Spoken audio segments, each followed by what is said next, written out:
சீமானா இருக்கட்டும், குஷ்புவா இருக்கட்டும், இந்த பாலியல் ரீதியான இந்த குற்றச்சாட்டுலாம் இருக்குல்ல, அதை பத்தி பேச தகுதி இருக்கா இவங்களுக்கு?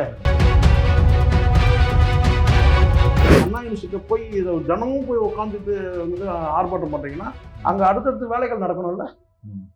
அது ஒரு கல்வி சாலையில் அது அன்றாட வேலை பாதிக்கப்படும்ல. ஊழியர்கள் போகணும் வரணும்ல. நீங்களே வந்து அங்கே போயிட்டு உட்காந்துட்டீங்கன்னா, ஒரு தமிழிசை ஆர்ப்பாட்டம் பண்றாங்க, இன்னொரு அந்த வந்து அண்ணாமலை வந்து சாட்டையில் அடிச்சுக்கிறாரு. ரெண்டுமே போராட்டங்கள். இப்போ குஷ்பு என்ன இருக்குன்னா, நான் மகளிர் அணி சார்பாக நான் போராட்டம் பண்ணுவேன். கள்ளக்குறிச்சியில் வந்து பார்த்தீங்கன்னா ஒரு பள்ளி மாணவி வந்து பார்த்தீங்கன்னா வந்து அந்த மரணம் சம்பந்தமாக வந்து இன்றைக்கும் அவங்க நீதிமன்றத்தில் வழக்கு இருக்குது. ஏதாவது பேசியிருப்பீங்க நீங்கள்? ஏன் இதுக்கே ஒரு வாரம் பேசினா இப்போ தான் எழுந்து வந்திருக்கா? சீமான் முதல்ல அவருடைய ஃபைல் என்னன்னு பார்க்கணும். அவர் ஃபைல் என்ன, விஜயலட்சுமி ஃபைல் ஸ்ட்ராங்காக இருக்குது. குற்றச்சாட்டு எல்லாமே பாலியல் ரீதியான குற்றச்சாட்டு. அதுக்கு என்ன விடைன்னு ஏதாவது இருக்கா? ஒண்ணுக்காக என்ன போறாரியா மனுஷன், சாட்டையிலேயே அடிச்சுக்கிட்டாரியா. குஷ்பு பொங்குனாங்க ஐயா, சீமான் நரம்பு பிடிக்க பேசினார் ஐயா. சௌமியா இது வரைக்கும் வீட்டை விட்டு இந்த மாதிரி போராட்டத்துக்கு வந்ததே கிடையாது. ஓட்டு கேட்க போனதோட சரி, அப்படியே அந்த அம்மா பொங்குறாங்க. ஜெயக்குமார் வளையோசை கலகலன்னு சொல்லிட்டு பஸ்ல போனாரு. குஷ்பு வந்து இந்த விஷயத்த பேசுறதுக்கு தகுதியே கிடையாது. சார் வணக்கம் சார். வணக்கம் சார். சார் இப்போ சமீபத்தில் வந்து ஒரு பெரிய இஷ்யூ வந்து தமிழ்நாட்டில் நடக்குது. அந்த தமிழ்நாடு இஷ்யூ வந்து இந்திய அளவில் பேசும் பொருளாக மாறிடுச்சு. டிஜிட்டல் உலகத்திலையும் சில கட்சிகள் வந்து அதை அரசியலாக்கணும் மூலமா இந்தியா ஃபுல்லாவே அந்த தகவல் போயிடுச்சு. என்ன தகவல்னா, நம்ம அண்ணா யூனிவர்சிட்டியுடைய அந்த இஷ்யூ, அந்த மாணவியோட இஷ்யூ, அது நீங்க கேள்விப்பட்டிருப்பீங்க. எல்லாத்துக்குமே தெரிஞ்ச விஷயம் தான். இப்போ அதுல வந்து நம்ம இந்த இன்டர்வியூல என்ன கொஸ்டின் வைக்கிறோம் அப்படின்னா, இப்ப அது சம்பந்தமா வந்து எதிர்கட்சிகள் எல்லாம் பயங்கரமா ஒரு போராட்டம் பண்ணி எப்படியாவது திமுகவுடைய ஆட்சியை கவிழ்த்தரணும், எப்படியாவது திமுக வந்து ஏதாவது ஒண்ணு பண்ணிடணும்னு இதுல வச்சு அரசியல் பண்ணிட்டு இருக்காங்க. கண்டிப்பா போயிட்டு இருக்கு. ஏன்னா அவரும் திமுக நிர்வாகிங்கிற மாதிரி போட்டோஸ் எல்லாம் வெளியே வந்துச்சு. அதை வச்சு இவங்க பயங்கரமான போராட்டங்கள்லாம் பண்றாங்கல்ல. இப்ப இதை தாண்டி வந்து குஷ்பு, பாஜக நிர்வாகி வந்து குஷ்பு வந்து ஒரு பிரஸ் மீட் வைக்கிறாங்க. இதுல ஏகப்பட்ட பிரஸ் மீட்ல ஏகப்பட்ட விஷயங்கள் சொல்றாங்க. அப்ப பத்திரிகையாளர் வந்து சீமானை குறித்து ஒரு கேள்வி கேட்கிறாங்க. சீமானும் வந்து ஒரு கருத்தை சொல்லியிருக்காரு. இது எதிர்கட்சிகள் போராட்டம் செய்வதற்காகவே எஃப்ஐஆர் வந்து ரிலீஸ் பண்றதுல வந்து பாஜகவுக்கு வந்து ஒரு பங்கு இருக்கிற மாதிரி அவர் சொல்றாரு. இது எப்படி சார் பாக்குறது? இது என்ன நடந்துச்சு? சீமான் சொன்னது என்னன்னா, எஃப்ஐஆர் வெளியானதுல மத்திய அரசோட பங்கு இருக்குன்ற மாதிரி அவர் சொன்னார். மாநில அரசையும் ஒரு குற்றம் சாட்டுறாரு தான், ஆனா மத்திய அரசோட பங்கு இருக்குன்றது மாதிரி அவர் சொல்றாரு. ஒண்ணு, அது வந்து குஷ்பு கிட்ட கேட்கும்போது அவங்க என்ன சொன்னாங்க, குஷ்பு என்ன சொன்னாங்கன்னா, சீமான் அவர்கள் பற்றிலாம் என்கிட்ட கேட்காதீங்க, அவருடைய இதுக்கெல்லாம் நான் பதில் சொல்ல மாட்டேன், அவர் முதலமைச்சரை நோக்கி கேள்வி எழுப்பட்டோம் அப்படின்னு சொல்றாரு. அவரு ஏற்கனவே அவர் வந்து ரெண்டு பக்கமும் தான் பேசுறாருன்னு வச்சுக்கலாம் இந்த விஷயத்துல. ரெண்டாவது, சீமானா இருக்கட்டும், குஷ்புவா இருக்கட்டும், இந்த பாலியல் ரீதியான இந்த குற்றச்சாட்டுலாம் இருக்குல்ல, அதை பத்தி பேச தகுதி இருக்கா இவங்களுக்கு? நான் தெரியாம கேட்கிறேன். ஏன் சார்? ஆமா ஆமா, பின்ன இவங்க வந்து சீமான் முதல்ல அவருடைய ஃபைல் என்னன்னு பார்க்கணும். அவர் ஃபைல் என்ன, விஜயலட்சுமி ஃபைல் ஸ்ட்ராங்கா இருக்கு. குற்றச்சாட்டு எல்லாமே பாலியல் ரீதியான குற்றச்சாட்டு. அதுக்கு என்ன விடைன்னு ஏதாவது இருக்கா? அதுக்கு ஏதாவது பதில் இருக்கா? அவரும் நான் சொல்றேன் சார், இந்த விஷயத்த பேசவே கூடாதான்னு கேட்காதீங்க, பேசலாம். என்ன பேசணும்னு கேட்டா, ஆல்ரெடி அதாவது சட்டமும் நீதியும் அதனுடைய வேலையை செஞ்சுட்டு இருக்கு. சட்டப்படி கைது செய்யப்பட்டிருக்கிறார் சம்பந்தப்பட்ட நபர். நீதிமன்றத்தில் விசாரணைக்கு இருக்கு. நீதிமன்றம் வந்து மக்கள் கிட்ட இருக்கிற கேள்வியை நீதிமன்றமே கேட்குது. இப்போ எதிர்கட்சிகள் என்ன பண்றான்னு கேட்டீங்கன்னா, எல்லாருமே இதை கவன ஈர்ப்பு பண்ணணும். இந்த பிரச்சனை மீது கவன ஈர்ப்பு இல்லை, இவங்க மீது ஒரு கவன ஈர்ப்பு இருக்கணும். அப்பா, அந்த பொண்ணுக்காக என்ன போறாரியா மனுஷன், சாட்டையிலேயே அடிச்சுக்கிட்டாரியா. அண்ணன் சீமா அப்படியே தொண்டை நரம்பு புடைக்க கிழிச்சு பேசுறாரியா. அப்படியே குஷ்பு அப்படியே பொங்குனாங்கய்யா சொல்லுவார்ல இந்த சாலமன் பாப்பையா. அப்படியே குஷ்பு பொங்குனாங்க ஐயா, சீமான் நரம்பு பிடிக்க பேசினார் ஐயா. இவரு வந்து சௌமியா இது வரைக்கும் வீட்டை விட்டு இந்த மாதிரி போராட்டத்துக்கு வந்ததே கிடையாது. ஓட்டு கேட்க போனதோட சரி, அப்படியே அந்த அம்மா பொங்குறாங்க. இன்னொரு பக்கம் நம்ம ஜெயக்குமார் வளையோசை கலகலன்னு சொல்லிட்டு பஸ்ல போறாரு. இப்படி வந்து பரவலா வந்து சாலமன் பாப்பியா மாதிரி வந்து பேசணும். அப்படி இருக்கு. இங்க இன்னொரு ஆளே விட்டுட்டீங்க சார். யாரு? விஜய். விஜய் வந்து அவர் கைப்படவே கடிதம் எழுதினாரியா, நல்ல பாயிண்ட் எடுத்து கொடுங்க, மறந்துட்டேன். விஜய் வந்து அவர் கைப்படவே கடிதம் எழுதி தங்கைக்கு கிட்ட எல்லாம் கொடுத்து, அக்கா கிட்ட கொடுத்து, தங்கை கிட்ட கொடுத்து, நீங்க கொடுங்க, எல்லாத்தையுமே ஆன்லைன்ல நடத்துறவன், எல்லாத்தையுமே ஆன்லைன்ல பண்றவன், இதுக்கு மட்டும் என்னன்னு கேட்டா கைப்பட கடிதம் எழுதிட்டான்னு சொல்ல. நம்ம எல்லாம் மண்டபத்துல யாரோ எழுதி கொடுத்து சொல்ல போறோம், திருவிழாவில் வர மாதிரி நானே என் கைப்பட எழுதுறேன்னு சொல்றாரு, தருமி சொல்லுவார்ல, அந்த மாதிரி சொல்றதுக்கு. ஸோ இப்படி அவன் லூசு மாதிரி ஒவ்வொருத்தரும் ஒரு டைப்பா பண்றான். நான் இப்பதான் நான் பாக்குறேன், ஒரு பாதிக்கப்பட்ட பெண் புகார் கொடுத்திருக்கிறாங்க, கைது செய்யப்பட்டிருக்கு, நீதிமன்றம் நடவடிக்கையில் இருக்கு. நீங்க உங்களுடைய குறைகளை சொன்னா நீதிமன்றத்தில் நீங்க இம்ப்ளீடிங் பெட்டிஷன் போட்டு நீதிமன்றத்தில் நீங்க முறையிட முடியும், அதுக்கு வாய்ப்பு இருக்கு. இப்ப தெருமுனையில வந்து நீங்க கத்துறதுக்கான நோக்கம் என்ன? சரி, பேசவே கூடாதா, நீங்க அனுமதி கேட்குறீங்க, அனுமதி மறுக்கப்பட்டிருக்கு. அப்ப நீங்க என்ன செய்யணும்னா அறிக்கையா வெளியிடுங்க, கண்டிச்சு நீங்க அறிக்கை வெளியிடலாம். ஆனா நீங்க அண்ட்ரஸ்ட் பண்றீங்கன்னா, அந்த அண்ணா யூனிவர்சிட்டியில போய் இதை தினமும் போய் உட்காந்துட்டு வந்து ஆர்ப்பாட்டம் பண்றீங்கன்னா, அங்க அடுத்தடுத்து வேலைகள் நடக்கணும்ல. அது ஒரு கல்வி சாலையில அது அன்றாட வேலை பாதிக்கப்படும்ல, ஊழியர்கள் போகணும் வரணும் இல்ல. நீங்களே வந்து அங்க போயிட்டு உட்காந்துட்டீங்கன்னா, ஒரு தமிழிசை ஆர்ப்பாட்டம் பண்றாங்க, இன்னொரு அந்த வந்து அண்ணாமலை வந்து சாட்டையில் அடிச்சுக்கிறாரு, ரெண்டுமே போராட்டங்கள். இப்ப குஷ்பு என்ன இருக்குன்னா, நான் மகளிர் அணி சார்பா நான் போராட்டம் பண்ணுவேன். இப்ப புரியுதுங்களா? இவங்க ஸ்கோர் பண்ண பாக்குறாங்க. அப்போதான் இந்த கேள்வி கேட்கப்படுது. இந்த கேள்வி எதுக்காக கேட்கறாங்கன்னா, வந்து சீமான் வந்து இப்படி சொல்றாரு. சீமான் வந்து முதலமைச்சர் நோக்கி கேள்வி கேட்க சொல்லுங்க. நான் என்ன சொன்னா, உனக்கே கேட்க துப்பு கிடையாதுன்ற, நான் நீயே முதலமைச்சர் கேள்வி கேட்க முடியுமா? நீ யார கேள்வி? தமிழக அரசு கேள்வி கேட்க முடியுமா? நீங்க பாலியல் சம்பந்தமா நீங்க சீமானாக இருக்கட்டும், குஷ்பு இருக்கட்டும் பேசவே முடியாது. குஷ்பு சமீபத்தில் நீங்க பார்த்துருப்பீங்க, அந்த சிங்கர் அந்த ஹரிஹரனோட சேர்ந்த அந்த காட்சியை நீங்க பார்த்துருப்பீங்க. அது என்ன பாடல்? அது பார்த்துருப்பீங்கன்னு நினைக்கிறீங்க. பேசலாமா நீங்க பாலியல் பத்திலாம்? வேற எந்த பிரச்சனையும் வேணாலும் பேசுங்க, பாலியல் அந்த குழந்தைன்ற கரெக்ட், குழந்தைதான், ரைட். இங்க ஆண்களும் குழந்தைதான். எல்லா விடலை பசங்களும் வந்து பாத்தீங்கன்னா, நீங்க நடிக்கிற அந்த ஆபாச காட்சிகளை பார்த்து தானே கெட்டு போறானுங்க.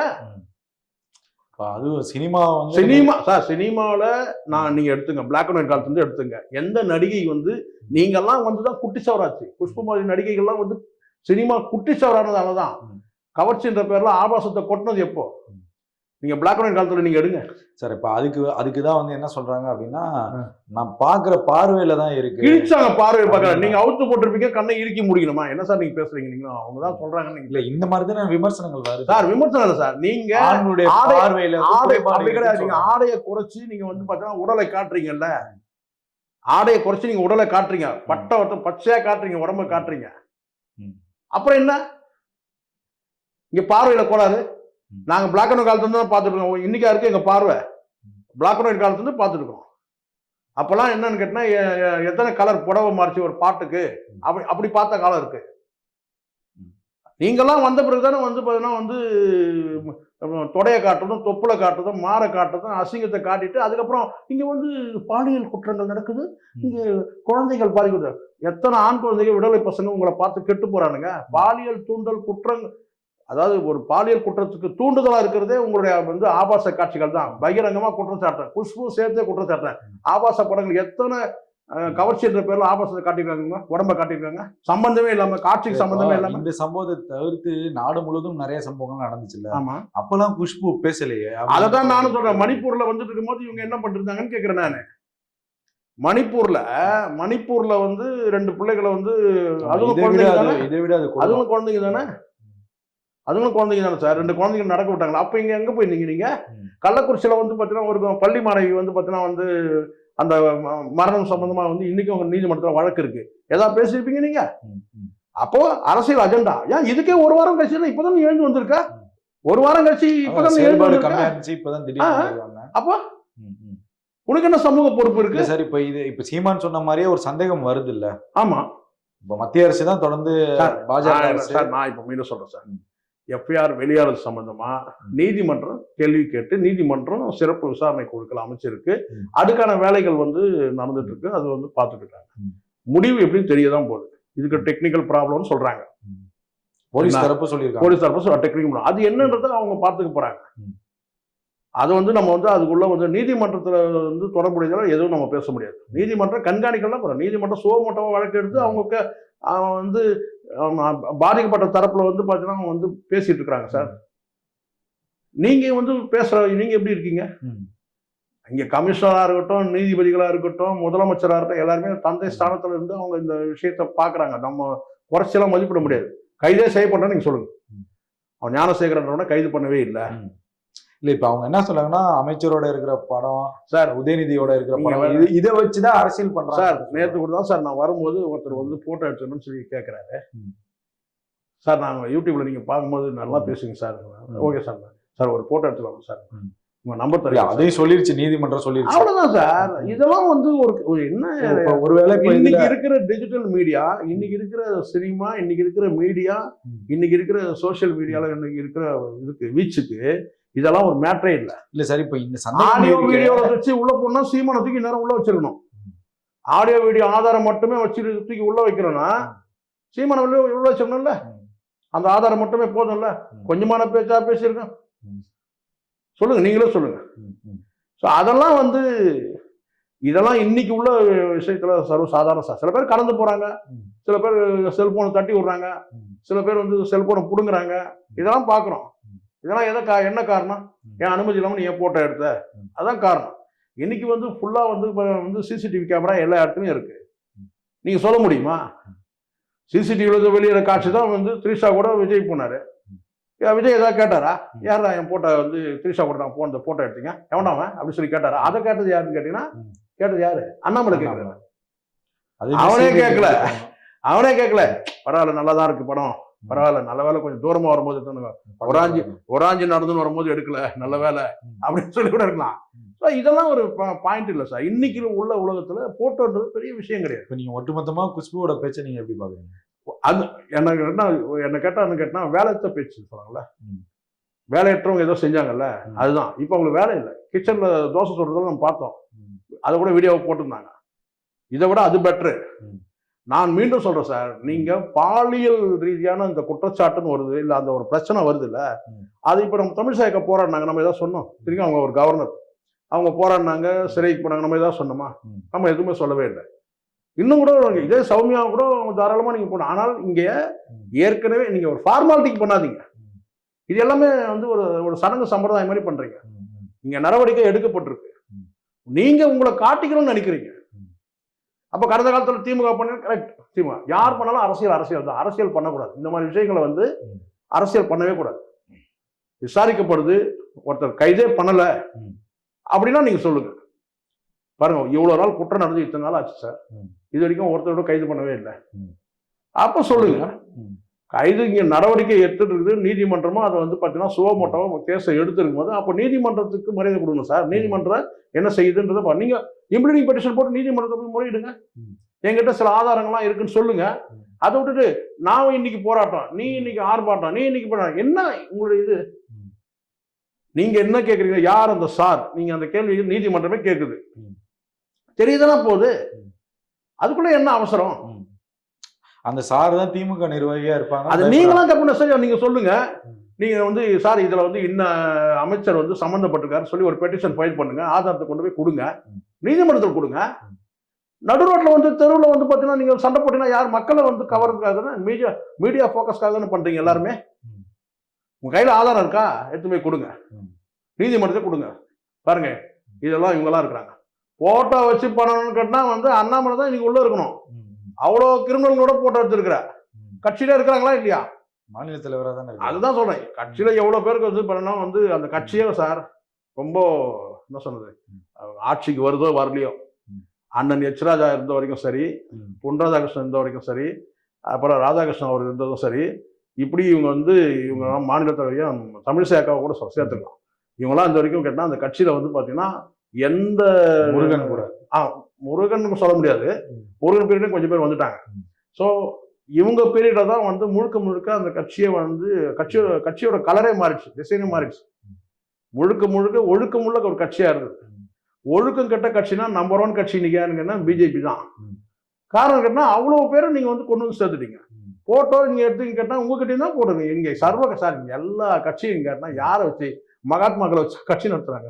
நீங்க சொல்லுங்க. இல்ல ஆக்ஸ்போர்ட் யூனிவர்சிட்டியில படிச்சுட்டு வந்தவங்களை வச்சு கட்சி நடத்துறாங்களா? எல்லாம் ரவுடி பொறிக்கி அவன் போனவன் வந்தவன் எல்லாம் திருடினவன் கொள்ளடிச்சவன் எல்லாம் வச்சுதான் கட்சி நடத்துறாங்க.